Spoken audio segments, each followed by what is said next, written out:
can بحيث ان احنا نحاول نشرح as much as possible. فهنعمل بالطريقة المصري اللي هي الفرانكو Arab rather than just kind of giving the whole lecture in English as it probably should be done. But في نفس الوقت يعني هنحاول نركز as much as possible على الحاجات اللي هي related لل-exams. أنا عارف إن في ناس كتير they're already involved in research. الشخص اللي involved in research will need to know these things for the sake of will need to know these things for the sake of their work, but at the same time في بعضنا يعني are probably not that interested إن هو يعمل research themselves, although يعني احنا اتكلمنا قبل كده في موضوع research in general and how important it is. بس في نفس الوقت احنا لازم نبقى فاهمين statistics to a certain extent علشان نعرف نفهم شغلنا, علشان نعرف لما نيجي نقرا paper نعرف how to critique it, نعرف الستاتستكس المعموله دي معموله صح ولا غلط, ولا الناس دي يعني basic يعني سوري في الكلمه بتهرج. وفي من ده كتير للاسف يعني although يعني الكلام ممكن يكون published, بس للاسف في حاجات من دي كتير بالطريقه دي. بلس يعني حاجه لازم نعترف بيها احنا كمصريين, في عدد كبير مننا الهم نمره واحد الامتحان and how to pass the exam. فهيبقى في شويه حاجات I'm gonna stress on for the sake of الامتحان, plus يعني a few basics that I think everybody needs to know even when they're reading a paper for their own kind of knowledge and even just to update themselves from an evidence-based point of view. Statistics, طبعا الجملة الشهيرة بتاعت مارك توين ده مؤلف أمريكي. There are lies, damn lies and statistics. والكلمة دي يعني تعتبر صح, يعني مش عايز أقول 100% لأن 100% كده تعتبر statistic في حد ذاتها, بس يعني تقدر تعمل أي حاجة بالstatistics. الstatistics نوع من أنواع الانفورميشن اللي احنا يعني بنتعامل بيه. الانفورميشن دي للأسف يعني أنت تقدر تلعب بيها زي ما أنت عايز. فأنت بتستعمل الأرقام as a kind of information and you're persuading someone أو persuading الناس إن الحاجة دي كويسة أو الحاجة دي وحشة based على أنت عايز تقول إيه. And you can play with it بأي طريقة كانت, وكل ما كانت معلوماتك عن statistics أعلى كل ما كانت قدرتك إنك تلعب بالأرقام أعلى. فهو statistics can be very misleading, ودي أول نقطة الواحد يبقى عارفها عن statistics. أي نعم في ناس ممكن بنقول على misleading إن ممكن someone could make up the numbers. أكيد في مننا سمع عن اللي بيعمل مثلا رسالة في مكان ما وكلمة ويضرب في factor. ده يعني there is no such thing in science called نضربها في factor. بس يعني it could be made up. بس أنا ما بتكلمش حتى على making it up as you go along إن الواحد بيألف أرقام. أنا بتكلم إن حتى شوية حاجات زي المثال اللي ده الدكتور هشام earlier on, لما مثلا you're ignoring the baseline أو أنت بتدي معلومة في a certain point in time. كان في مثال هو ده إن هو يعني from 5% to 4%, وإحنا مش عارفين is this really an improvement, is it not. بس لما جينا نشوف the whole graph you're getting a much different picture. الصورة اختلفت تماما. فلازم الواحد يكون فاهم الكلام ده ويبقى عارفه وهو بيقرأ المعلومات, ولازم يبقى عنده البيزك نوليدج اللي يقدر يشوف الأرقام دي ويقول الأرقام دي they make sense ولا they don't. إعلانات دي بيعتبروها statistics. 8 out of 10 owners بيقولوا إن cats preferred whiskers. نوع من أكل القطط. طب يعني معلش يعني هم الاونرز هم اللي اكلوا الاكل القطط ولا يعني based on what؟ اوكي؟ ممكن يكون ان هو ال 8 out of 10 دول بيتكلموا based على انه it's cheaper, based على انه يعني it's more accessible وبدل ما هروح السوبر ماركت التاني عشان اشتريه. ف it's يعني لازم الواحد يعرف الارقام اللي طالعه دي based on what. Another example، اعلان كان منتشر في ايرلند في اوائل الالفينات على اللوكوزيد. It keeps top athletes going 33% longer. وبعديها بالطريقه المصري يروح حاطط الختم fact في اخر الاعلان. طب والفاكت دي جت منين؟ لما تيجي الواحد يجي يبص على الفاين برنت اللي تحت، الفاكت دي كانت بيزد على 9 recreational soccer players. عارفين يعني ايه recreational؟ يعني احنا، يعني زينا. 9 مننا راحوا سألوهم انت عرفت تجري اكتر ولا لا بعد اللوكوزيد؟ مش توب اثليتس اكيد. انا ممكن اقول عن نفسي توب اثليت بس انا واضح جدا علي ان انا مش توب اثليت يعني. ف 9 recreational soccer players. اللي شرب ميه جري 6.7 minutes، اللي شرب لوكوزيد جري 8.9 minutes. طب ايه الكونفاوندينج فاكتورز؟ هل مثلا الاول شرب ميه وبعدين نزل يسخن وبعدين قدر يجري اكتر بعد اللوكوزيد، ولا how was it done؟ nobody knows. فممكن يكون في حاجات تانية كتير اثرت على ان الامبروفمنت يحصل امبروفمنت في البرفورمانس. we don't know. والفرق اصلا قد ايه؟ 2.2 minutes. طب ما 2.2 minutes بالنسبه لي يعني ناس بتلعب كوره، هو احنا يعني in the grand scheme of things is that really a big difference؟ فهو 2.2 minutes على 6.7 جابوا الايه؟ ال 0.33%. It's the same as المثال اللي احنا شفناه برضو النهارده الصبح بتاع from 5% to 4%. It's a reduction of 1%.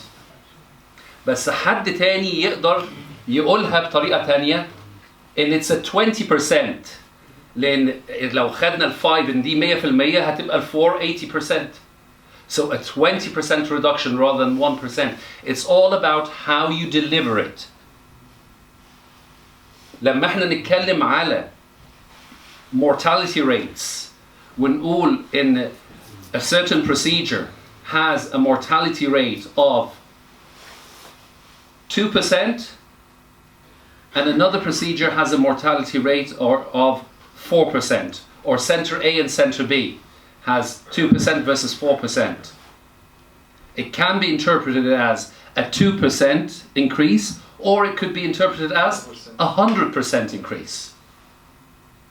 So it's all about how you're going to present the data. الطريقة اللي انت هتبرزنت بيها الداتا بتاعتك.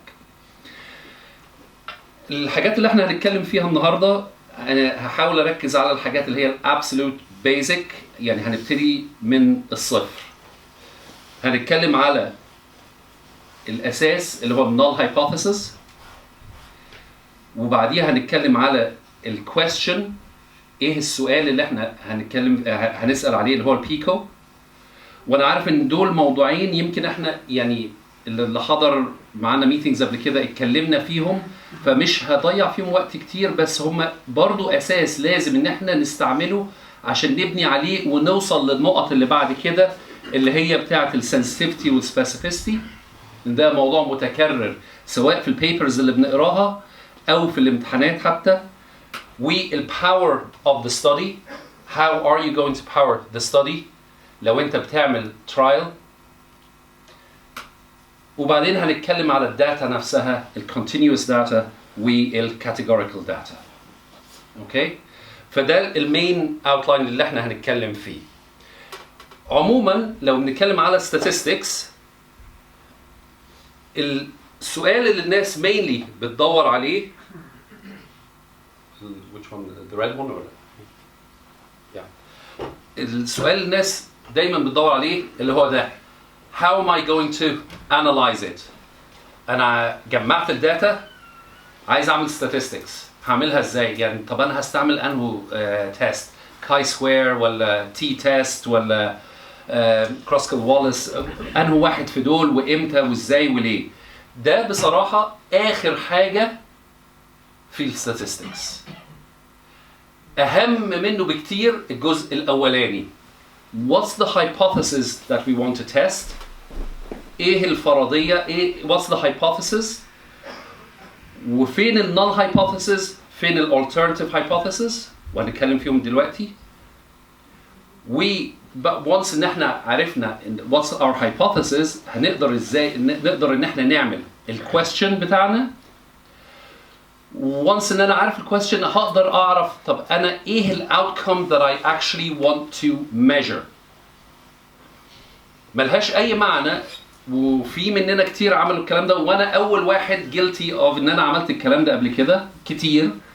الواحد يجري ويجمع الداتا وبعد كده يروح لحد تاني يعني فاهم شويه ويبص يقول له اوكي طيب انت جمعت دي what's the point؟ ضيعت وقت كتير في تجميع داتا irrelevant وجمعت دي بطريقه غلط. يعني دي مش دي بالظبط البارامتر اللي احنا عايزينها. You've collected it in مثلا in a certain parameter we need it in a different way. او حتى ان انت يعني الواحد مش عارف الداتا المفروض تبقى presented ازاي. فالواحد يعرف ال outcome measures من قبل ما يجمع الداتا، وبعديها once ان احنا جمعنا it becomes doing the statistics becomes very very straightforward. بعد كده الشغل كله والاساس كله في الثلاثه دول. هنبدا بالهايبوثيسز. hypothesis موضوع سهل، كلنا عارفين ايه الهايبوثيسز وعارفين النال هايبوثيسز او سمعنا عنها، مش كده؟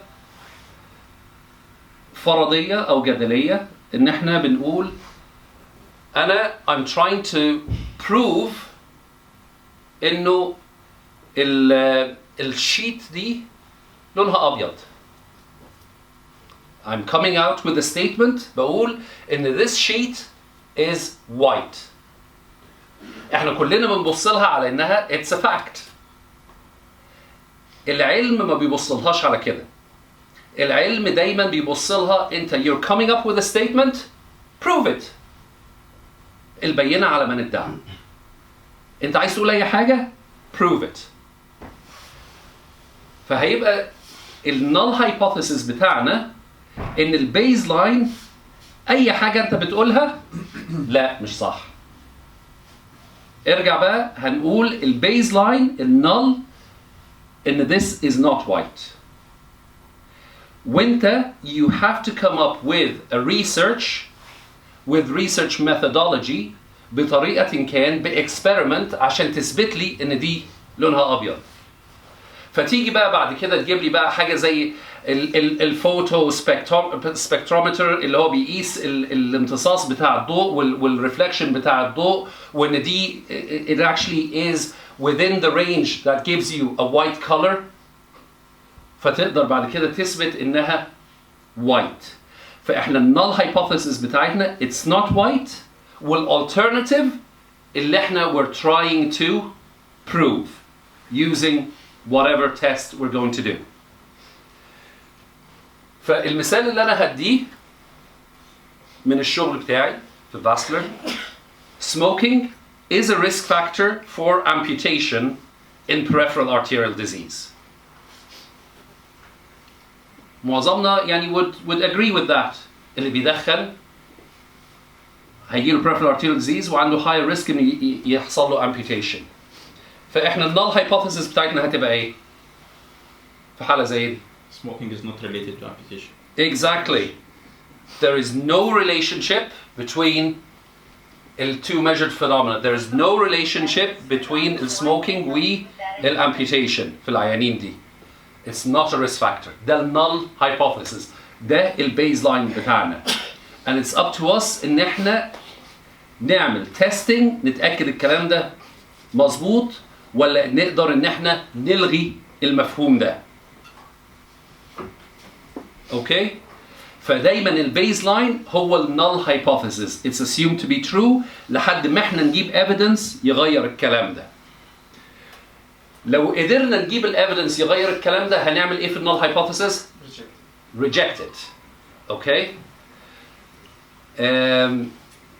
Whoever's going for their kind of exams and fellowship exams, كلمة reject the null hypothesis, accept the null hypothesis, ويجيبوها بطريقة roundabout way. You need ان انت تبقى فاهم يعني ايه reject يعني ايه accept.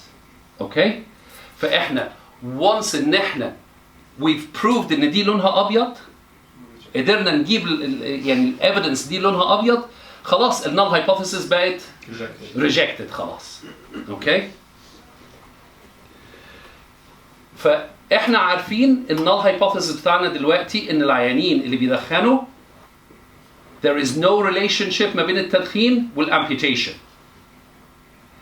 فانا عايز احط دي في صورة سؤال عشان اقدر ابتدي اشوف ايه البارامترز والميجرمنتس اللي انا هدور عليها قبل ما اعمل لها statistical analysis.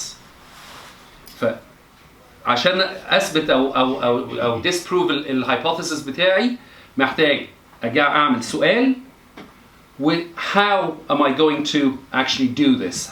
هprove it or disprove it ازاي؟ السؤال ايه السؤال عندنا هنا في الحالة دي؟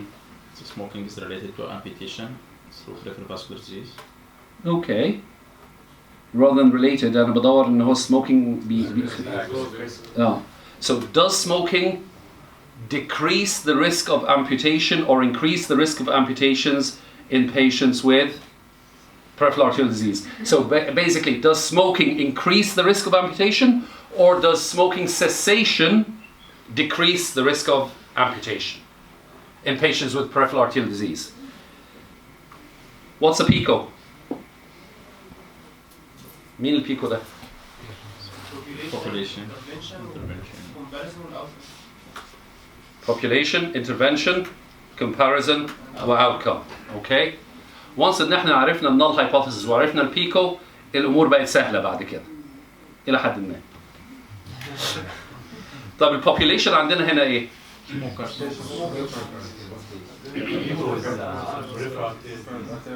السؤال عندنا هي ايه هنا؟ السموكينج سيسيشن بيقلل، هل السموكينج سيسيشن بيقلل الريسك اوف امبيوتيشن في مين؟ patients with peripheral arterial disease. فبالتالي البوبوليشن بتاعي هو patients with peripheral arterial disease. الانترفنشن بتاعي smoking cessation. والcomparator continue to smoke. اوكي؟ ما بطلش مكمل. والاوتكم بتاعي amputation rate. كده انا عارف انا هدور في انه عيانين. in fact انا متعمد ان انا يعني اسيبها كده. البوبوليشن بتاعي اصلا مش patients with PAD alone. Who smoke? Exactly. Patients with PAD who are smokers, who are current smokers. Okay? فما اروحش انا ادور واجمع 500 عيان منهم 300 smokers و200 non smokers وادور على الاوتكم بتاعي amputation ولا لا واتعامل معاهم على انهم one group. لان straight away الداتا بتاعتك بقت مغلوطه. لان انا لما اجي اقول ان انا عندي 300 smokers و200 non smokers وبعد نهايه الفتره بقى عندي 200 سموكر و300 او 100 سموكر و400 نون سموكرز. انا الواقع اللي حصل ايه؟ ان في 200 بطلوا مش كده؟ بس انا هحسبهم 400 لو انا واخد الفول جروب. فما تدخلش data that you do not need to put in. من الاساس ما كانش المفروض ان انا اجمع اي داتا عن النون سموكرز لان انا بدور على السموكرز اللي بطلوا versus السموكرز اللي لسه سموكينج. اوكي؟ فونس ان انا عرفت البوبوليشن هيساعدني في تجميع الداتا بتاعتي. وانس ان انا عرفت الانترفنشن ان انا حطيت لواحد سموكينج سيسيشن بروجرام وفي الاخر ده بطل وده ما بطلش. اللي بطل هنحسبه ان هو smoking cessation واللي ما بطلش هنحسبه انه continue to smoke. والاوتكم بتاعنا الامبيوتيشن ريت. بمعنى كم واحد من الجروب دي حصل له امبيوتيشن، كم واحد من الجروب دي حصل له امبيوتيشن. Okay, another example. The paper D, randomized clinical trial of groin hernia repair using a titanium coated lightweight mesh compared with standard mesh, standard polypropylene mesh. طيب انا عارف ان دي مش هتبقى واضحه قوي عندكم، بس لو احنا عايزين نتكلم على البيكو بتاعها. The aim of this study was to compare a new mesh, new titanium coated mesh versus standard polypropylene mesh. وهو بيتكلم على ايه؟ groin hernia repair. وبعدين هنا في الميثod section pain before and after surgery and during convalescence. دايما البيكو لو البيبر مكتوبة صح المفروض ان انت تقدر تجيبها straight away كاملة من الابستراكت او at the very least في ال end of introduction اخر سطر او سطرين في الانترودكشن واول سطر وسطرين من الميثودولوجي. لو مش مكتوبين في المكانين دول there's something wrong with the paper. لو ما انتش قادر تجيب البيكو. فاحنا بالنسبة لدي ايه البيكو بتاعنا؟ Patients undergoing hernia repair. So patients undergoing groin hernia repair. Okay. Intervention. The titanium coated mesh. Comparison. Standard mesh. Outcome. Pain. Okay. طيب. كده خلصنا الجزء السهل.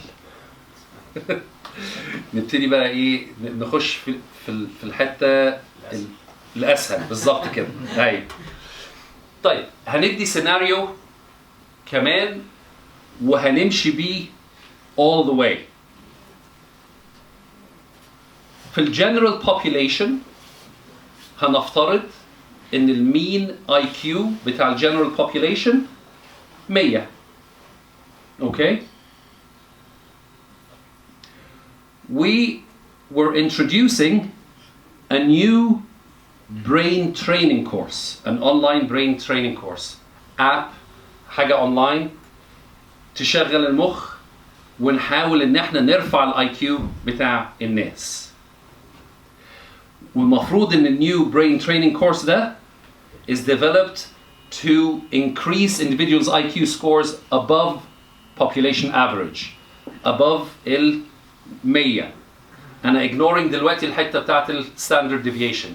بس هو أنت عشان to go above المين you're gonna need to go above at least one standard deviation anyway. بس هنتكلم في standard deviation later on.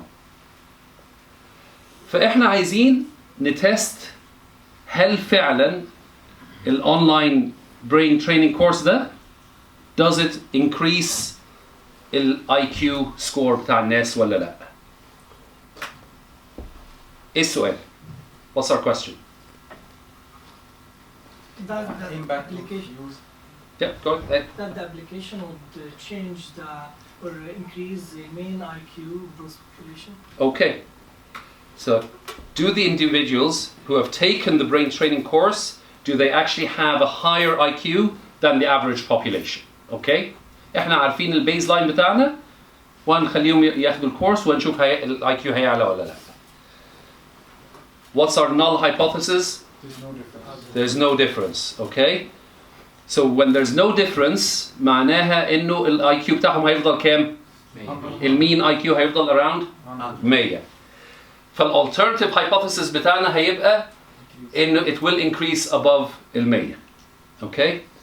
الاوتكم measure بتاعنا ايه؟ IQ بالظبط. المين اي كيو بتاع البوبيوليشن. انا ما بدورش على واحد individually. المين اي كيو بتاع البوبيوليشن هيزيد above average ولا لا. اوكي؟ فالاوتكم بتاعنا هو الاي كيو سكورز. خلاص الدنيا سهله. النال هايبوثيسيس ان الاي كيو بتاعنا 100. الاتش 1 او الالترناتيف هايبوثيسيس اكتر من 100. دي الحته اللي انا محتاجكم تصحصحوا فيها شويه. طيب عندنا هنا null hypothesis is true او null hypothesis is false. معناها ان النال هايبوثيسيس لو true معناها ان الاي كيو زي ما هو ما اتغيرش، مش كده؟ ولو فولس معناها ان الاي كيو اتحسن. اوكي؟ طيب لو النال هايبوثيسيس فولس والاي كيو اتحسنت، what are we gonna do? Reject or accept? First measure. Reject. Okay, ماشي. But on kind of, let's say in very simple basic terms, مين اللي قال accept؟ اسلم. أنا عارف إنه مش أنت عشان كده بقول. اوكي؟ فلو ال IQ improved اللي احنا هنعمله هنا ان احنا we will reject our null hypothesis. اوكي. طيب ولو طلعت انها true ان ال IQ did not improve هنعمل ايه؟ هنaccept the null hypothesis so we won't reject. تمام؟ فبasically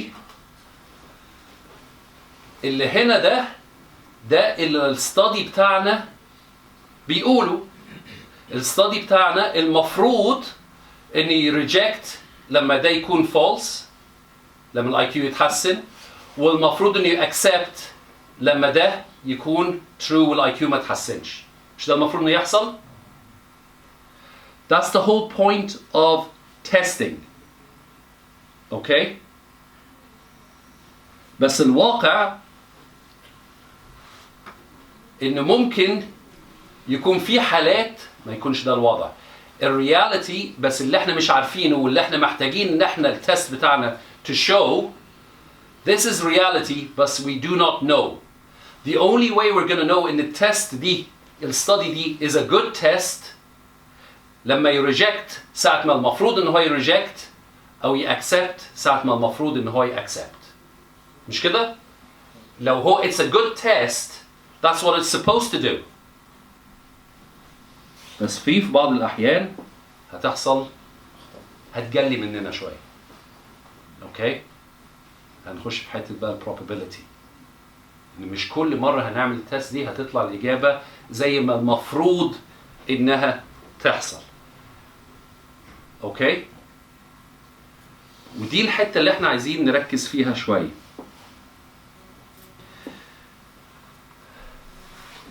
الاي كيو improved. قلنا ان احنا هنريجكت مش كده؟ طيب معناها ان التست دي اللي احنا عملناها قدرنا فعلا نثبت ان الشيت دي لونها ابيض مش كده؟ يعني it's a positive test مش كده؟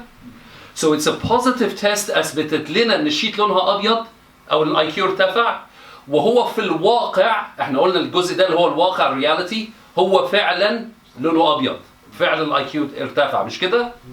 يعني it's a positive test and it's a true positive test مش كده؟ تمام؟ تمام. فمعناها ان لو التست بتاعنا ادانا عملنا التست والديزاين بتاعه ما كانش زي ما كما يجب او العدد ما كانش كفايه او وات ايفر واداني ريجكت مع انه في الحقيقه لونه مش ابيض، لونه اوف وايت، لونه يعني اصفر يعني فاتح شويه وهو مش ابيض. معناها ان انا عندي هنا ايه؟ بدل الترو بوزيتيف هيبقى عندي ايه؟ فولس بوزيتيف. حد عارف دي بنسميها ايه؟ تايب كام؟ Type 1 error. تايب 1. تايب 1 ايرور. اوكي؟ فالفولس بوزيتيف هتبقى تايب 1 ايرور. تمام؟ طيب في نفس الوقت لو التست بتاعنا قال لنا لا هي مش لونها ابيض، وفي نفس الوقت في الواقع هي فعلا مش لونها ابيض، معناها ان هي دي طلعت نيجاتيف تيست، بس النيجاتيفيتي بتاعتها دي مظبوطه مش كده؟ فدي ايه؟ true negative test. يبقى الثانيه عندك الفولس بوزيتيف والفولس نيجاتيف اللي هم التايب 1 والتايب 2 ايرورز. طيب دي هتدخلنا في متاهه ثانيه دلوقتي، فمعلش برضو ركزوا معايا، دي يمكن اصعب حته في المحاضره كلها، لان دي يعني انا نفسي ساعات بتلخبط فيها واضطر ان انا ارجع ابص تاني which one was which. طيب عندنا اسامي تانية للتايب 1 ايرور والتايب 2 ايرور. الفا بيتا. الفا وبيتا ايرور بالظبط. مين فيهم الفا ومين فيهم بيتا؟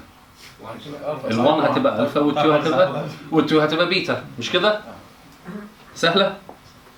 طيب فاحنا عندنا الفولس بوزيتيف. افتكر البوزيتيف في الاول، احنا دايما بنبص للبوزيتيف على دي الحاجه الاولانيه، الحاجه الكويسه. فالفولس بوزيتيف بنسميها الفا، اوكي؟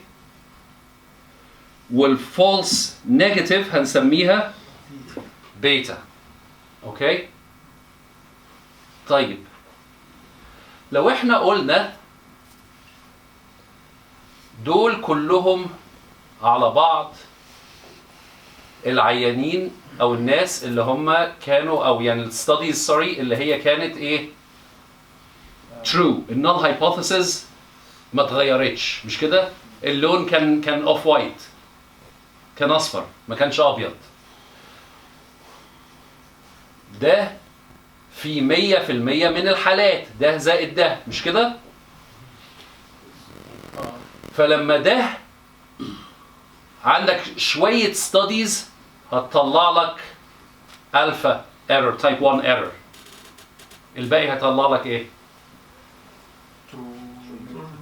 هيطلع الباقي ترو بوزيتيف. ماشي سوري ترو نيجاتيف، بس يعني بيزيكلي انت هتخصم دي من ال 100% هيطلع لك ده مش كده؟ فبيزيكلي 1 ماينس الفا هو اوكي 1 ماينس الفا هو الترو نيجاتيف، اوكي؟ اللي داخل الامتحان حاجه زي دي محتاجه تتحفظ. It's as simple as that. اوكي؟ بس at the same time انا بحاول ان انا اوضحها as much as possible، لان احنا هنيجي نخش في حاجات السبيسيفيسيتي هنتكلم عليها دلوقتي in a minute. احنا بندور على ان احنا عايزين study او test يكون specific مش كده؟ معناها ان انا عايز ان هو يبيك اب الايه؟ الترو نيجاتيفز، يكسكلود كل الترو نيجاتيفز بتوعي. تمام؟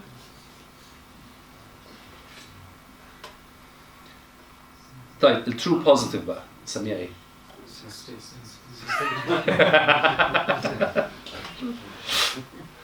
نفس الحكايه، هيبقى دي بيتا هتبقى دي 1 ماينس بيتا. انا حطيت سنسيتيفيتي هنا، بس في نفس الوقت حاطط جنبيها كلمه ثانيه باور. اوكي؟ احنا اكيد سمعنا عن الباور اوف ذا ستادي. It's 1 minus probability and it's accepted up to 1.2. تمام. طيب باور، احنا لما بنعمل اي ستادي هل احنا بناخد البوبيوليشن كلها ولا بناخد سامبل من البوبيوليشن؟ طيب وفي امكانيه ان السامبل دي تكون ريبريزنتيف للبوبيوليشن، وامكانيه انها ممكن ايه؟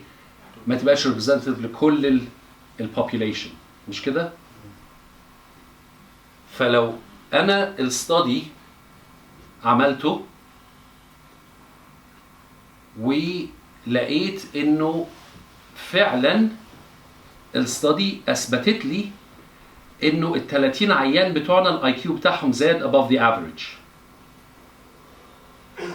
في حين ان احنا لو خدنا ال 3 مليون اللي في البوبيوليشن وطبقنا عليهم نفس التست ممكن ما يطلعش دي الاجابه، مش كده؟ فمحتاج ان انا اعمل ايه؟ ازود العدد. اوكي؟ محتاج يمكن a bigger sample size، ممكن احتاج 300، ممكن احتاج 3000. فمعناه ان انا محتاج ان انا ازود الايه؟ الباور بتاعت الستادي، عدد العيانين اللي بدخلهم في الستادي. فونس ان انا عندي proper power of the study، ساعتها انا عارف ان انا لما هريجكت and it's definitely correct. اوكي؟ طيب دي ممكن نتناقش فيها in details بعدين، لان انا عارف ان هو صعب ان الكل to grasp it، بس يعني اللي مش اللي وقع منه حته نتكلم فيها ونتفاهم فيها بعدين. بس انا هحاول ان انا يعني ارجع ابسطها to a certain extent لما بنيجي نقرا ونبقى عارفين ايه هي السنسيتيفيتي وايه هي السبيسيفيستي وايه هو الباور. ده for the sake of قرايتنا احنا، عشان نبقى فاهم التست دي اللي قدامي is it really reliable ولا لا. for the sake of اللي داخل امتحانات، للاسف الحاجات دي لازم تتحفظ. it's as simple as that. لان بتتسال whatever way. ممكن يجي يسالك هي السنسيتيفيتي دي true positive ولا true negative ولا false positive ولا false negative، لازم تبقى عارفها ولازم تبقى حافظها. لو فاهمينها well and good. اوكي؟ ممكن تسال ايه هي التايب 1 ايرور، ايه هي التايب 2 ايرور. طيب sensitivity و specificity، احنا already عارفين سامعين من هنا ان السبيسيفيستي هي الترو نيجاتيف والسنسيتيفيتي هنا هي الترو بوزيتيف. easy move on. sensitivity, how sensitive is a test to correctly identify a person or a patient who has a disease or to pick up a certain disease. التست دي sensitive ولا لا؟ CT scan، لو احنا بنبص على CT scan ببص على الأورطة بتاعت العيان، 100% of the time، فيما عدا لو الCT scan faulty يعني الريزولوشن بتاعه سيء، بس لو احنا بنتكلم على good quality CT scan السنسيتيفيتي بتاعته ان هو يبيك اب abdominal aortic aneurysm 100%. once العيان اتحط في السي تي سكانر هقدر اعرف ده عنده انيوريزم ولا لا. طيب في المقابل نفس التست للسي تي سكان، جول ستونز، هل هو بيبين كل الجول ستونز؟ يعني ممكن حاجات تجلي منه، مش كده؟ طيب فالابيلتي بتاع السي تي سكان to correctly identify gallstones 79.1%. اوكي؟ السنسيتيفيتي بتاعت الالترا ساوند اعلى من السي تي في الجولستونز. اوكي؟ طيب احنا قلنا ان السنسيتيفيتي الترو ايه؟ بوزيتيف، مش كده؟ هي مش exactly الترو بوزيتيف بس، هي تعتبر ال rate of true positives. برضه بالنسبه للداخلين امتحانات ممكن يجيب لك كذا equation فوق بعض ويقول لك مين في دول السنسيتيفيتي، مين في دول السبيسيفيستي. فهي السنسيتيفيتي number of true positives مقسومه على التوتال اللي هو التوتال بتاع الترو بوزيتيفز زائد الفولس نيجاتيفز مع بعض، اللي هو لو رجعنا اللي هم دول. فالسنسيتيفيتي عباره عن شويه دول مقسومين على ده زائد ده مع بعض. اوكي؟ انا شايف في ناس تاهت خالص. معلش. فالسنسيتيفيتي هي النمبر اوف ترو بوزيتيفز على التوتال. Basically it's the probability بتاع ال positive test given ان العيان ده عنده disease. ال possibility او ال probability ان هو actually pick up the disease. اوكي؟ طب ال specificity العكس. انا عايز التست ده يكون very very specific. الاساس عندي هنا ايه؟ الترو نيجاتيف، مش كده؟ المثال الشهير بتاع السبيسيفيستي هي الدي دايمرز. اوكي؟ الدي دايمرز is it really specific؟ مش ممكن عيان يكون عنده elevated D dimers بس ما عندوش DVT؟ مش كده؟ ممكن يكون 100 حاجة تانيين. So it's not specifically ال DVT. بس D dimers, is it a sensitive test? It actually is. لو عيان عنده DVT الدي دايمرز في الاغلب هتبقى عاليه. السنسيتيفيتي بتاعت الدي دايمرز في الدي بي تي is over 95%. But it is non-specific as a diagnostic tool في الدي بي تي لانه مش specific. اوكي؟ مش قادر ان هو يشيل ال other negatives. يعني هو مش قادر ان هو correctly reject الترو negatives بتوعي. اوكي؟ نفس الحكايه السبيسيفيستي هي عباره عن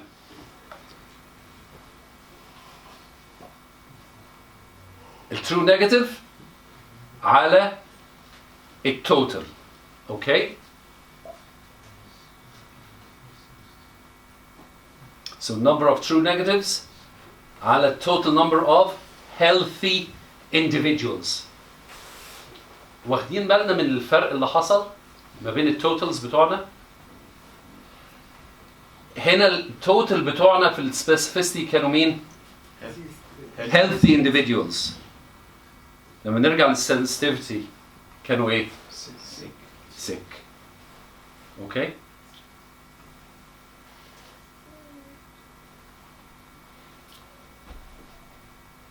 واحد الله يمسيه بالخير حاول يحفظها لي، ما اعرفش بقى هو يمكن يكون حفظها لي صح وانا اللي فهمتها غلط، بس اكتشفت بعد مده الدنيا كانت العكس. بي مع بي تقول ان مع ان بالظبط كده بالظبط كده. sensitivity specificity sen n specificity p. اللي انا كنت فاهمه لمده طويله n تبقى نيجاتيف true negative و p تبقى positive تبقى true positive. sensitivity و specificity لو هتمشي بالطريقه دي please remember اعكس. Okay? Sensitivity with an n it means that it's not مش النيجاتيف مش ال n هي الثانيه. اوكي؟ يعني فانا it took me a while على بال ما اكتشفت الموضوع ده. ما اعرفش بقى يعني هل هو كان يقصد يفهمها لي صح وانا اللي استقبلتها غلط ولا هي اتقالت كده، بس يعني المهم it's the other way around. Okay? Specificity is the rate of true negatives. Sensitivity rate of true positives. Okay? طب احنا من شوية اتكلمنا على السنسيتيفيتي والسبيسيفيستي وفي نفس الوقت اتكلمنا على الباور. طب ايه الفرق بقى ما بين السنسيتيفيتي والباور؟ ما انا حاططهم الاثنين في نفس الخانة. حاططهم الاثنين في الخانة بتاعة الترو بوزيتيف مش كده؟ طيب احنا فاهمين الفرق ما بين البوبوليشن والسامبل مش كده؟ البوبوليشن المجتمع ككل، السامبل الجزء اللي انا عملت له تيستينج مش كده؟ عادة السامبل دي بتبقى very small number متاخد من اللارج population. بس اللي احنا بنعمله ان احنا الريزلتس اللي طلعت لنا على السامبل دي بنعمل لها inference بنقول انها بالظبط generalization. نعمل لها generalization على المجتمع ككل. اوكي؟ فالسامبل دي عبارة عن subset او subgroup من الفول population. والتست اللي عملناه طلع لنا ايه؟ statistics مش كده؟ الستاتستيك دي عبارة عن الميجربل كاركترستيك بتاعت السامبل بتاعتي. فالسامبل بتاعتي طلعنا منها statistics، عملنا inference أو generalization للفول population. الفول population ده في الناس كلها. parameter the measurable characteristic of الpopulation. ففي فرق ما بين كلمة statistics وكلمة parameters. اوكي؟ لما انا اقول انه ال IQ بتاع السامبل بتاعتي was 130 يبقى انا بتكلم على statistic. لما انا بتكلم ان المين IQ بتاع البوبوليشن ككل is 130 that's not a statistic, that is a parameter. اوكي؟ دي برضو للاسف من التريفيا اللي بتيجي في الامتحانات ساعات، اللي ممكن يسالك parameter وبعد كده من ضمن الدروب داون منيو يجيب لك هل هي sample ولا هي population. Okay, so parameter is a characteristic of the population, whereas statistic is a characteristic of the sample. Okay. ومن الستاتستيك ده احنا بنعمل ال statistical inference او ال generalization لل total population. Okay. وبالتالي كل ما كبر السامبل سايز بتاعتي كل ما بقينا اقرب للحقيقه مش كده؟ فانا كل ما السامبل سايز عماله تكبر تكبر تكبر تكبر كل ما فرصه ان انا يبقى عندي true positive test اعلى واعلى مش كده؟ هي دي بمنتهى البساطه ده المقصود بالباور، ان كل ما زاد حجم السامبل كل ما زادت فرصه ان يبقى عندي true positive test. اوكي؟ طب السؤال انا هعرف الكلام ده ازاي؟ يعني احنا how large does this sample need to be عشان اجي لاقرب حاجه as possible للحقيقه. ومن هنا يجي ان احنا عندنا حاجه اسمها power او sample size calculations اللي نقدر ان احنا نجاوب بيها على السؤال ده. لان لو انا هاجي ان انا اعمل تيست البوبوليشن بتاعي 3 مليون، لو هقدر ان انا اجيب an adequately powered study هيجيب لي فعلا true positive ب 30 عيان هعملها. لو محتاج 3000 عيان it might be a bit more difficult, might be doable depending on the test and what we're trying to calculate. بس لو انا اقدر ان انا اجيب a proper true positive من 30 عيان ايه اللي يحوجني ان انا اصرف فلوس قد كده عشان اعمل 3000 عيان؟ ايه اللي يخليني اروح اخبط على ال 3 مليون عيان بني ادم كلهم علشان اقول ان انا I've got proper power؟ It doesn't make sense. فدي بنحسبها بحاجه اسمها power calculations و sample size estimation. متفقين ان الترو بوزيتيف هي الباور بتاعتنا مش كده؟ اللي هي 1 minus بيتا. اوكي؟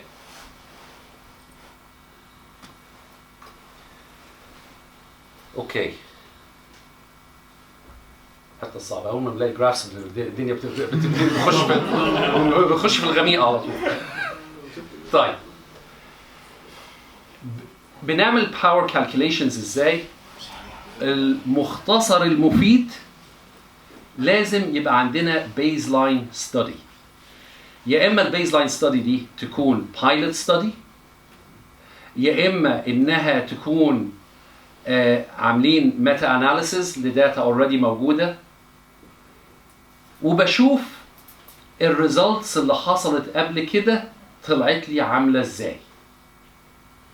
حتى لو انا جبت مثلا 20 عيان او 30 عيان او 100 عيان او whatever اللي هو whatever is feasible to me، وعملت الستادي وشفت الريزلتس، وبيز على الريزلتس اللي طلعت لي، ده اللي احنا بنسميه بايلوت ستادي، اقدر احدد هل انا عشان اجيب proper meaningful study بقى محتاج قد ايه. ساعتها نبتدي نحسب.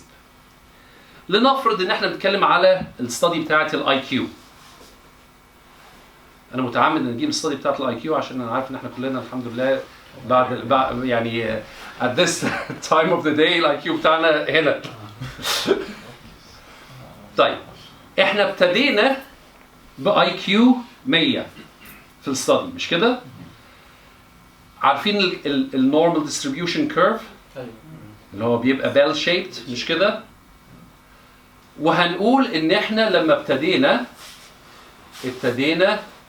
كده بالكيرف الاحمر، اوكي؟ ده كان البيز لاين بتاعنا، تمام؟ وبعدين خلينا الناس ياخدوا الكورس، التريننج كورس اللي بيحسن الاي كيو، ورجعنا قسنا الاي كيو تاني. ولما رجعنا قسنا الاي كيو تاني لقينا ان الكيرف بقى الازرق ده اللي عامل كده. ايه اول شيء ملاحظ؟ ان في اوفرلاب ما بينهم مش كده؟ تمام؟ طيب في اوفرلاب ما بينهم، اللي انا محتاجه اللي هو عشان اعرف الباور بتاعتي محتاج ايه؟ مين 1 ماينس بيتا مش كده؟ طيب المين بتاعت الجروب بعد كده في الاخر في نهايه الستادي، كل ما هو تحت المين في الاغلب هو تبع القديم، كل ما هو فوق المين تبع الجديد مش كده؟ فده البيتا بتاعي وده ال 1 ماينس بيتا. اوكي؟ دي الالفا بتاعتي، الجزء اللي هو الديل اللي ماشي continuing ده beyond المين، ده الديل بتاعي ده اللي هو الالفا. الالفا دي يعني احنا we use it as a correction tool. من الاخر يعني whoever is not interested in statistics ممكن يكبر دماغه من الالفا. whoever is interested a little bit in statistics احنا بنستعملها as a correction tool. When we correct for power, we correct usually for an alpha of roughly about 0.05. Okay? فاحنا الباور بتاعتي هتطلع لما اجي اعمل pilot study واوفرلاب الاثنين على بعض واشوف الديفرنس ما بين ده وما بين ده، ما بين المين ده والمين ده، واي حاجه فوق المين الجديد ده يعتبر تبع الايه؟ الباور بتاعي. اوكي؟ فلنفرض ان انا عملت مثلا 30 عيان و30 عيان وطلع لي هنا سي مثلا في الجزء ده around 15 عيان، لنفرض انا هعمل calculations ما بين الاثنين. I don't really think you need to know the full calculations، بس هعمل calculations اللي هو comparing the means of the two، وبعدين بقسمها على ال pooled standard deviations وفاكتور ان الالفا ويطلع لي ال power of the study. من الاخر power of the study is based on previous studies, and in a nutshell it is based on our true positive. Okay? اللي هي ال 1 minus beta. وعلشان ألخبطكم سنة زيادة أو أوضحها سنة زيادة، لما كنا بنتكلم على السنسيتيفيتي وكنا بنقول إنها تبع الترو بوزيتيف، وبنتكلم على الباور نقول إنها تبع الترو بوزيتيف، الفرق ما بينهم السنسيتيفيتي هي ال number of true positives على ال total number of sick individuals، في حين إن الباور التوتال number of sick individuals minus الترو positives اللي هي ال 1 minus beta. دي division ده subtraction. دخلنا في البيزك حساب. اوكي؟ alright. اتكلمنا على الهايبوثيسز، اتكلمنا على البيكو، اتكلمنا على السنسيتيفيتي، السبيسيفيستي، على الباور. نبتدي نتكلم بقى شويه في الارقام. What's p value؟ Probability. probability يعني ايه بقى؟ Chance of the results happened only by luck. Okay, by chance, by luck, yeah, absolutely. Okay. So, the probability of finding the observed, okay, when the null hypothesis of a study is true, okay. يعني ال probability بتاعتنا ال probability إن أنا ألاقي إنه عندي ال negative, okay. لو ال probability إن أنا الستادي بتاعتي تكون negative less than 5%, يبقى أنا هرeject the null hypothesis. معناها لأن 95% of the time هلاقي ال positive. هلاقي إن دي لونها أبيض. هلاقي إن ال IQ ارتفع. Okay? فساعتها I will reject the null hypothesis and accept the alternative. فإحنا الرقم المتداول اللي يعني معظمنا يعرفه اللي هو 0.05 اللي هو ال 5%. Okay? There are certain statistical tests and certain studies where you would even need to go further. ممكن تحتاج تروح ل 0.01 and even further لو احتاج. بس ال traditional اللي هو ال 0.05 أو ال 5%. حد سمع ال confidence interval? What is it? How much I'm confident my results are right and I'm rejecting the null hypothesis. Okay. How confident I am in the results بتاعتي will fall within a certain range. Okay? الكلام ده أكتر في حالات مش هقول لك مثلا زي الأبيض وأسود قد ما هي المينز مثلا. Okay? How confident I am إن المين اللي هيطلع هيقع within a certain bracket of numbers.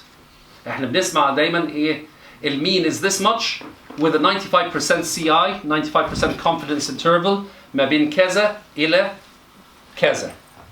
ماشي؟ فهو ال 95% confidence interval it's a range of values, range من الأرقام واحنا we're sure ان ال true value بتاعتنا هتقع في وسط الأرقام دي. اوكي؟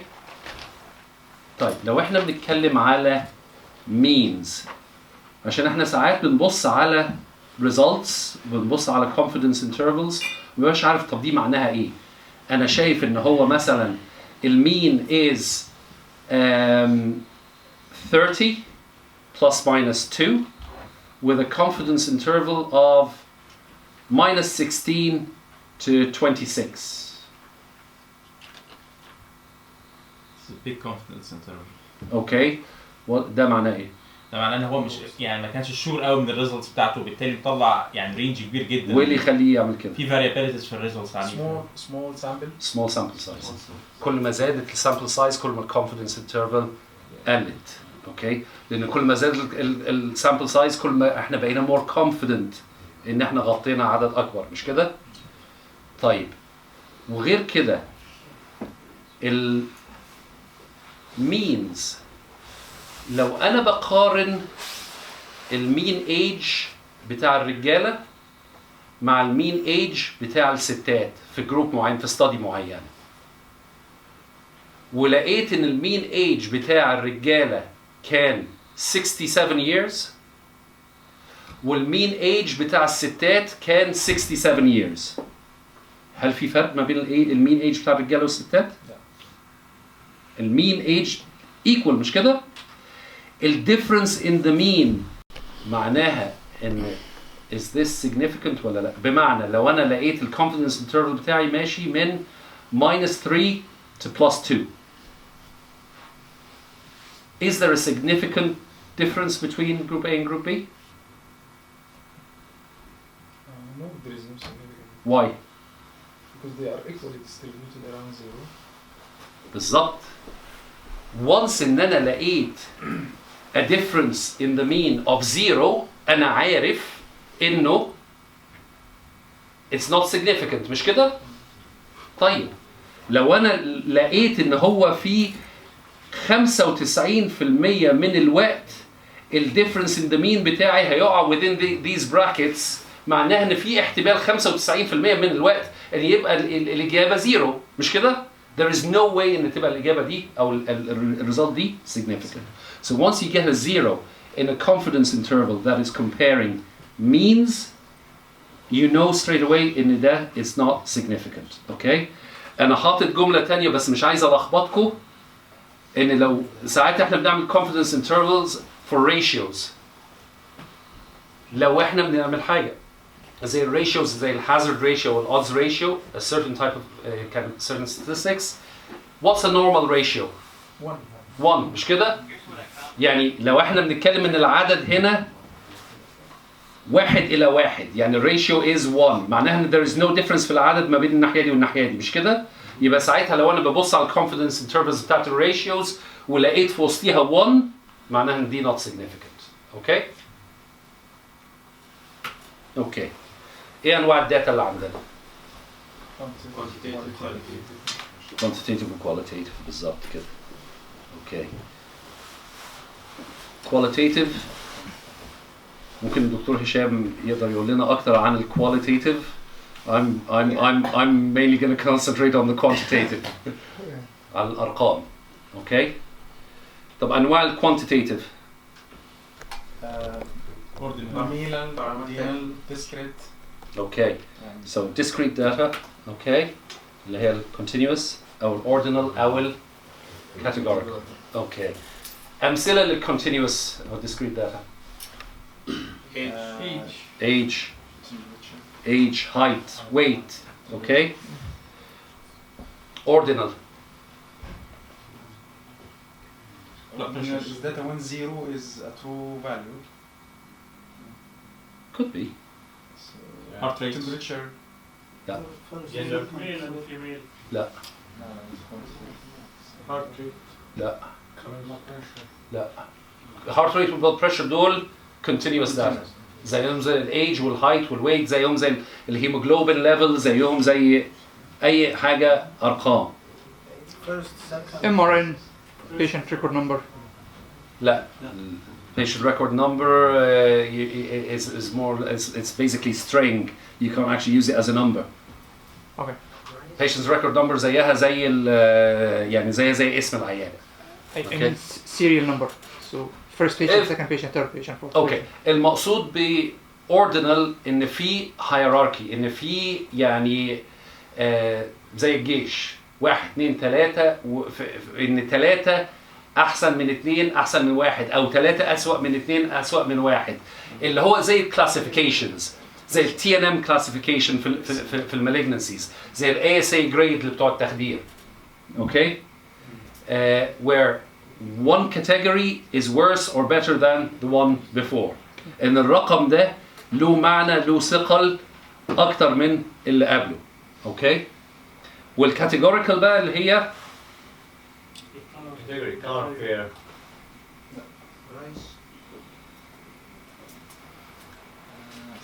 الحاجات اللي هي كتابة بس بنحولها لأرقام.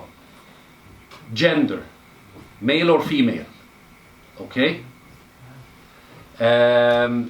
Hypertension yes or no. Okay. طيب hypertension لو بصيت لها hypertension ممكن ان انا documented بطريقة systolic blood pressure بالرقم بتاعه 120 125 123 173 ساعتها دي بقت ايه؟ بقت continuous data مش كده؟ once ان انا قلت hypertensive yes or no بقت categorical data اوكي؟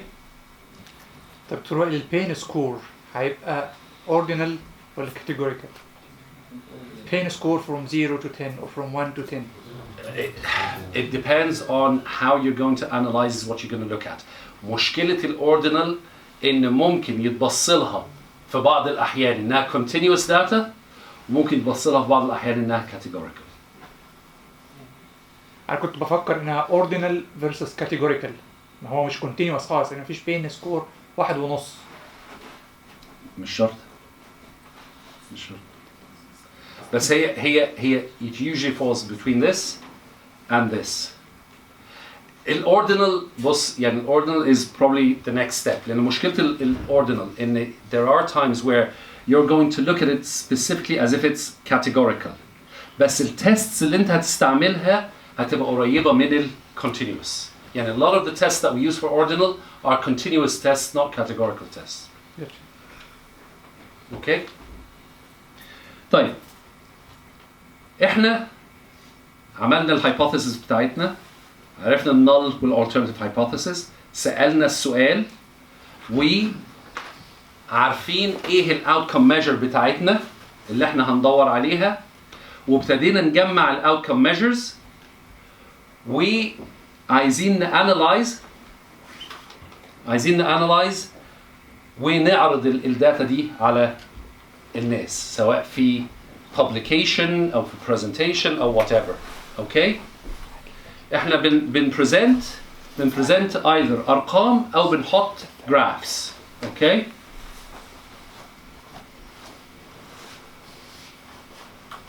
الأرقام لو إحنا هنتكلم دلوقتي على ال continuous data قبل ما بنcompare group A to group B لازم أعرف إزاي أوصف كل جروب لوحدها. بمعنى لو احنا بنتكلم في continuous data الايج ايه الحاجات اللي هنتكلم فيها في الايج؟ ايه الحاجات اللي هنعرضها؟ ايه الداتا اللي محتاج اعرضها في الايج بتاع مجموعه ناس؟ المين ايج. اوكي يعني انا محتاج ان انا اتكلم او اعرض الايه؟ السنتر بتاعه المجموعه مش كده؟ طب ايه تاني محتاج اعرفه غير البين؟ المينيمم والماكسيمم والميديان. اوكي يعني محتاج اعرف الرينج بتاعي المينيمم والماكسيمم اللي هو اللي احنا بنقول عليه ايه السبريد بتاع الداتا.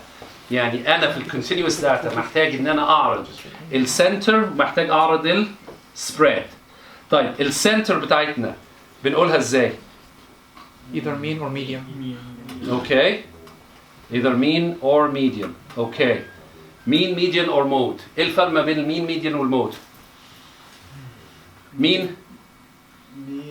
average. الافرج اللي هو احنا بنجمع ونقسم على عدد الايه؟ الحالات. المين اللي هو السم مقسوم على النمبر. لو عندنا شويه الارقام دول هجمع ده زائد ده زائد ده زائد ده وهقسمهم على 11 هيطلع لي الرقم ده. نفس الحكايه في هوسبيتال بي هجمعهم واقسمهم هيطلع لي الرقم ده. ده المين. طب والميديان؟ the number in the center. الرقم اللي في النص بالظبط. اوكي اللي هو فوقيه 50% من الحالات تحتيه 50% من الحالات.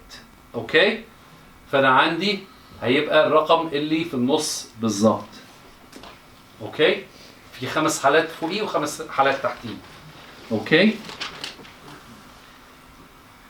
لو هي normally distributed الارقام المين والميديان هيبقوا تقريبا ايه؟ هيبقوا زي بعض بالظبط مش كده؟ طيب والمود the number of maximum frequency. مش كده؟ يعني هنا هنشوف الايه؟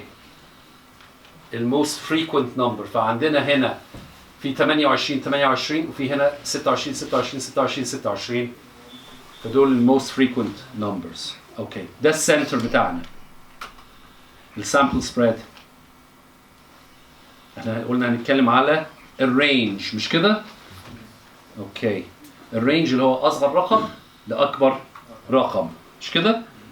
فهو من اصغر رقم الى اكبر رقم. مش ما اظنش هتبقى باينه عندكم قوي. ادي اصغر رقم هنا، وادي اكبر رقم هنا، وادي اصغر رقم هنا، وادي اكبر رقم هنا. فالرينج بتاعنا من 33 سنه ل 18 سنه فرق 15، وهنا from 28 لحد 24 فرق 4 سنين. ده الرينج بتاعنا. اوكي؟ حد سمع عن حاجه اسمها interquartile range؟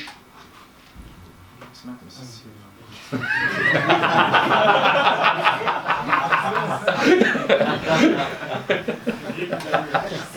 السؤال كان واضح، حد سمع هو سمع. طيب قسم على بعض. ماشي. عندنا هنا الميديان بتاعنا اللي هو الميدل. اوكي؟ وبعدين عندنا هنا، يعني احنا قلنا الميدل ده 50% هنا و50% هنا، ومن هنا لهنا 25، ومن هنا لهنا 25%. اوكي؟ فده هيبقى ال 25% بتاعتنا، وده هيبقى ال 75% بتاعتنا، اللي هو احنا هنقول عليه Q1 وده Q3. مش كده؟ لان ده الهاف هيبقى Q2 وده Q1 وده Q3. اوكي؟ وزي ما عملنا في الرينج، قلنا من رقم كذا لرقم كذا، يبقى الرينج مثلا في مجموعه منهم كان 15، الرينج في المجموعه الثانيه كان 4 سنين. نفس الحكايه هنشوف الرينج من هنا لهنا، وده هيبقى الانتر كوارتايل رينج. اوكي؟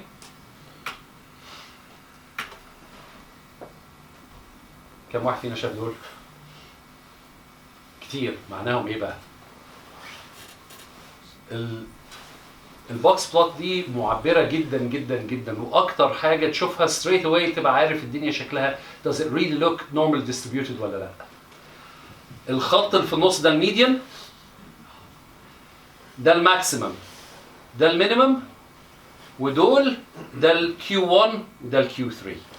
ده ما بين هنا لهنا ده الانتر كوارتايل رينج، ما بين هنا لهنا ده الفول رينج، وده الميديان. افتكروا دايما البوكس بلوت بيبقى ميديان نوت مين. اوكي؟ فاحنا لما نبص على حاجه زي دي ونبص على الاثنين دول straight away انا عارف ان there's a much bigger spread في جروب A عن جروب B. اوكي؟ الميديانز بتاعتنا قريبه من بعض، بس دي قريبين من بعض، ده الجروب very very spread. اوكي؟ هنتكلم بسرعه عن الستاندرد ديفيشن. اوكي؟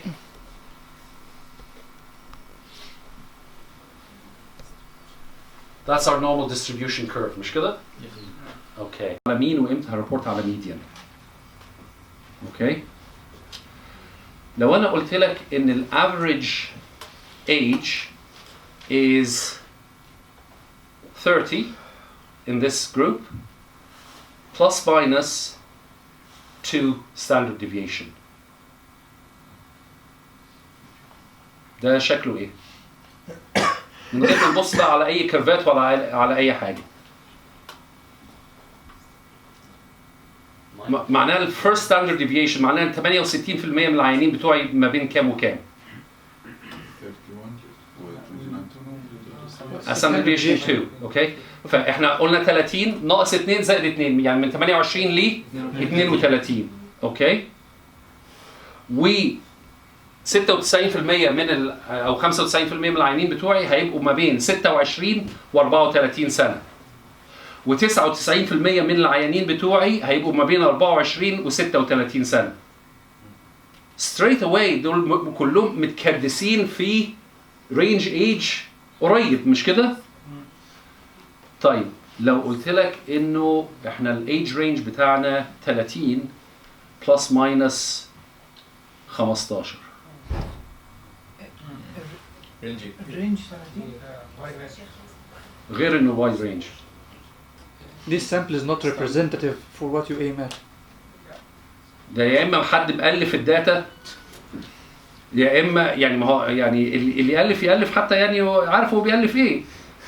يعني لما تيجي تقول لي السن 30 والستاندرد ديفيشن 15، يعني انت بتقول لي انه حاجه و60% من العيانين بتوعك ما بين سن 15 ل 45 حاجه و90% من العيانين بتوعك من سن 0 لسن 60، وعندك كمان ان اكسترا 3% on each ناحيه سنهم بالماينس. يعني طب ازاي يعني؟ لسه ما اتولدوش. فيعني يعني لما ربنا يكرمنا ويتولدوا نبقى ندخلهم في الاستادي بتاعتنا يعني.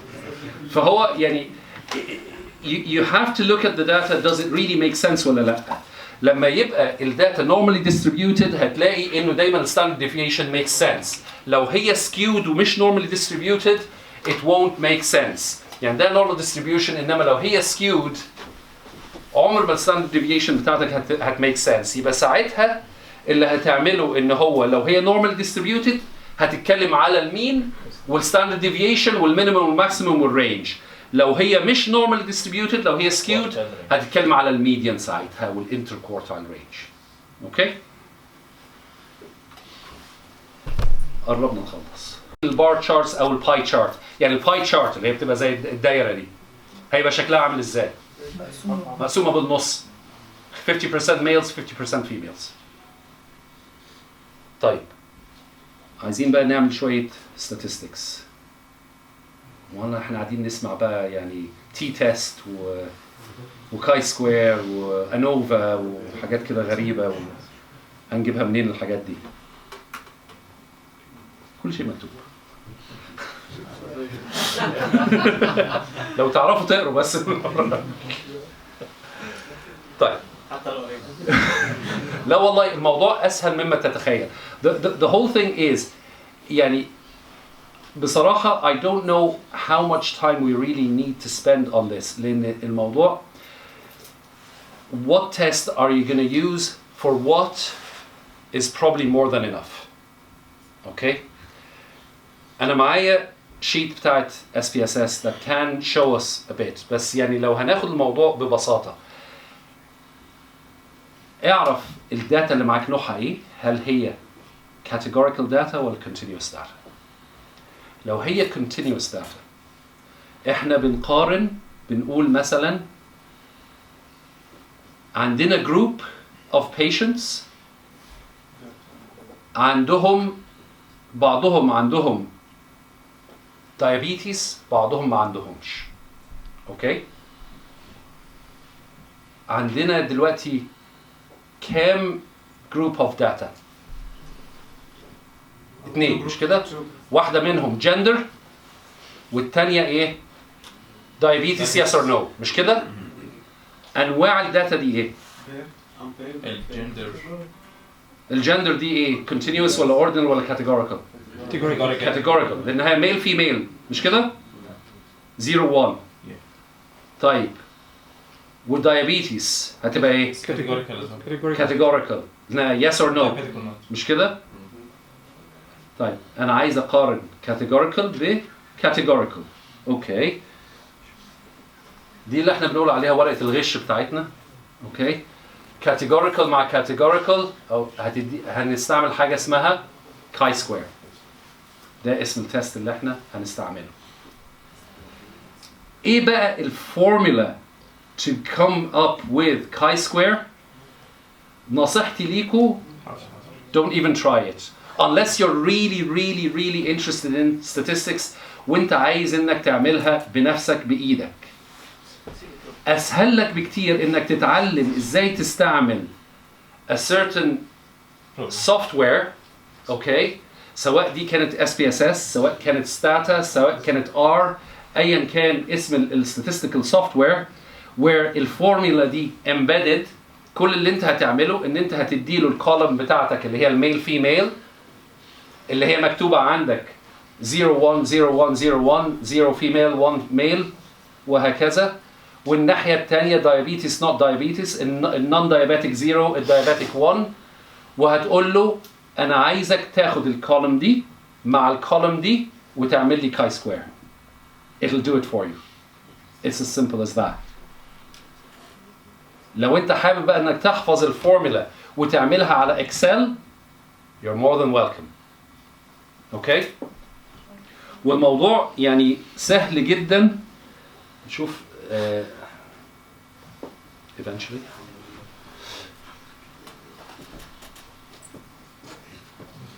المنظر ده ايه؟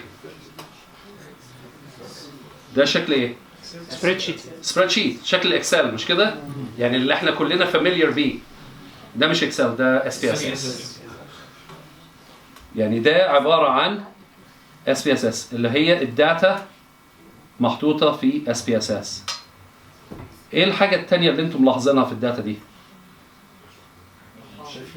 لا ما ماشي مش شايفين، بس اتليست اللي من اللي انتم شايفينه ايه؟ ان دي ارقام، ان دي كلها ارقام مفيش كتابه مش كده؟ الداتا no statistical software will understand letters.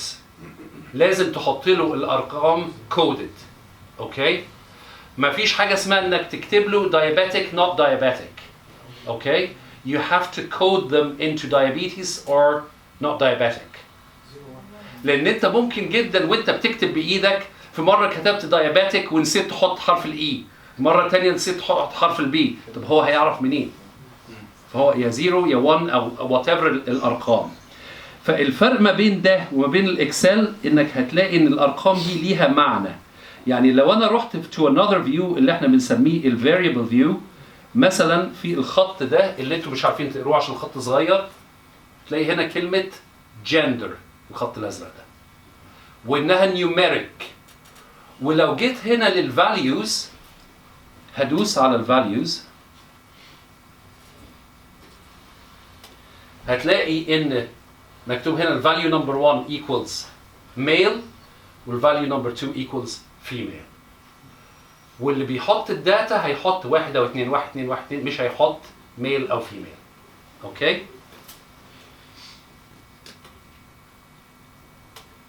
نفس الحكايه مثلا التايب اوف بروسيجر، حاطين 1 او 2.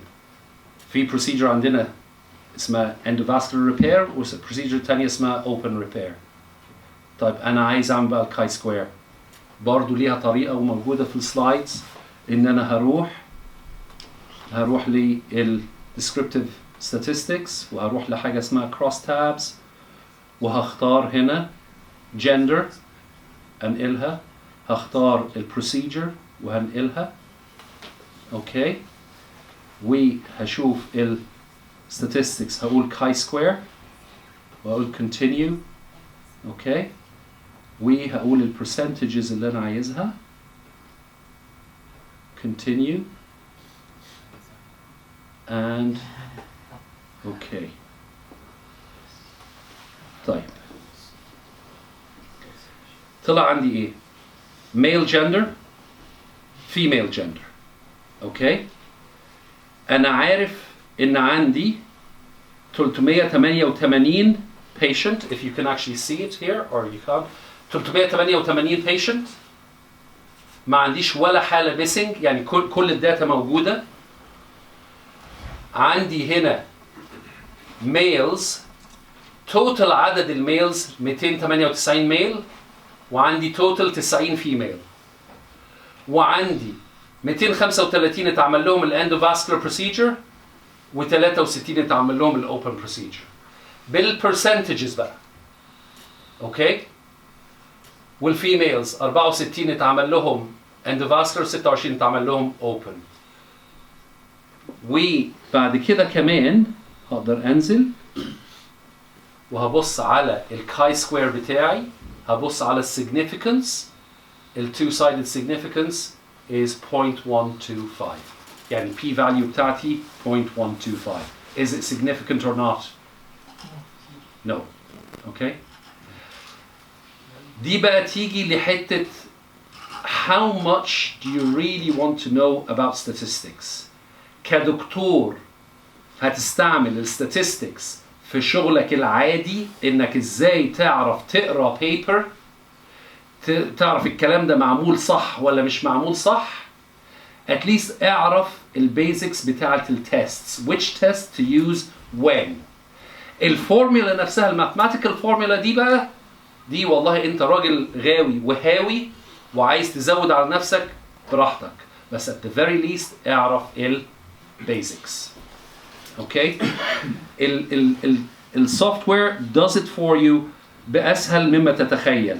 طب الستبس، طب انا يعني ماشي اوكي، انا فهمت ان الكاي سكوير دي ما بين كاتيجوريكال وكاتيجوريكال.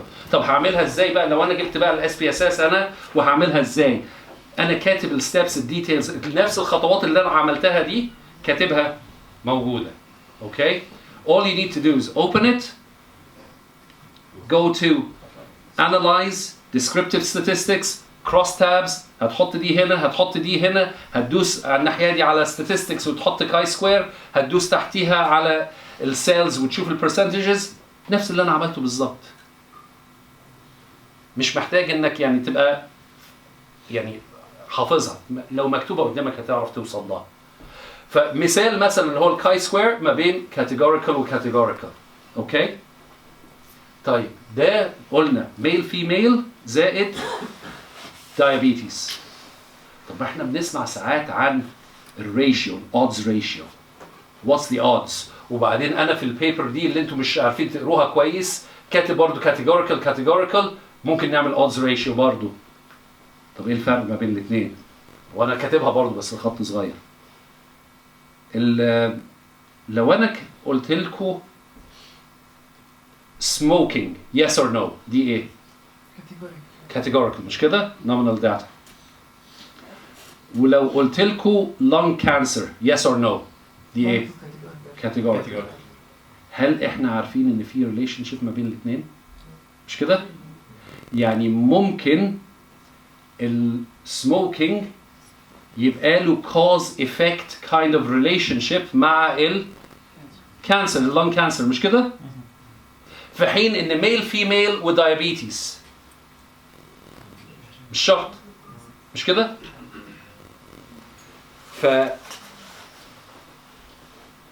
لو حاسين او عارفين ان there might be a cause effect kind of relationship ما بين ال two categorical data زي المثال بتاع السموكينج واللون كانسر، بنستعمل حاجه اسمها odds ratio.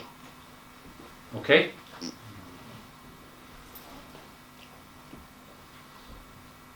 طيب لو هنتكلم على ال continuous data،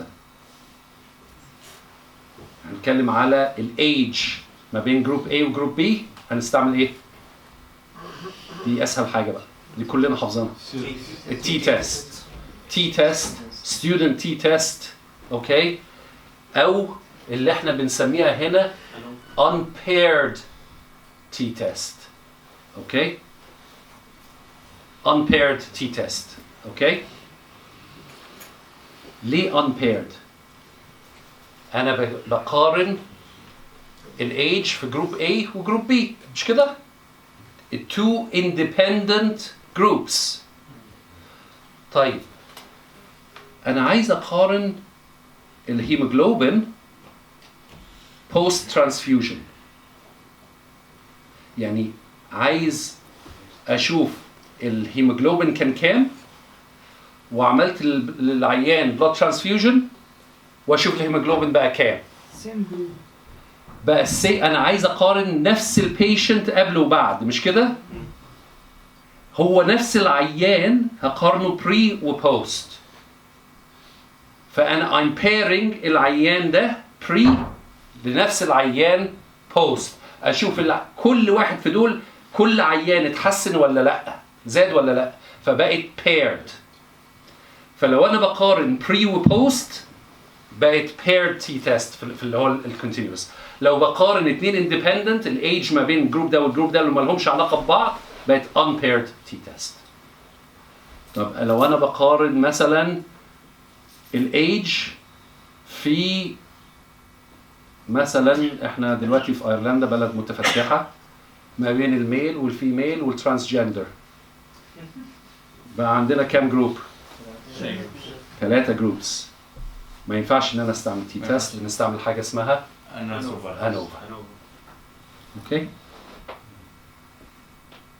طب احنا بنسمع على حاجات عباره عن prediction، ان احنا بنبريدكت حاجات. هنبريدكت ازاي؟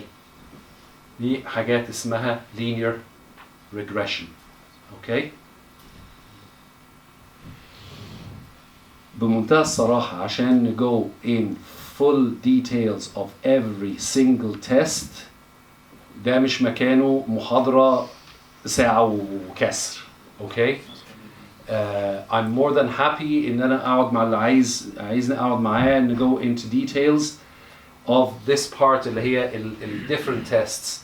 انما الحاجات اللي لازم الكل يعرفها بلا استثناء لازم نبقى فاهمين يعني ايه sensitivity، لازم نبقى فاهمين يعني ايه specificity، لازم نبقى فاهمين يعني ايه power، لازم نبقى عارفين ايه هي الهايبوثيسز وامتى هنريجكت. دي الابسولوت basics. Okay? Thank you. Thank you very much.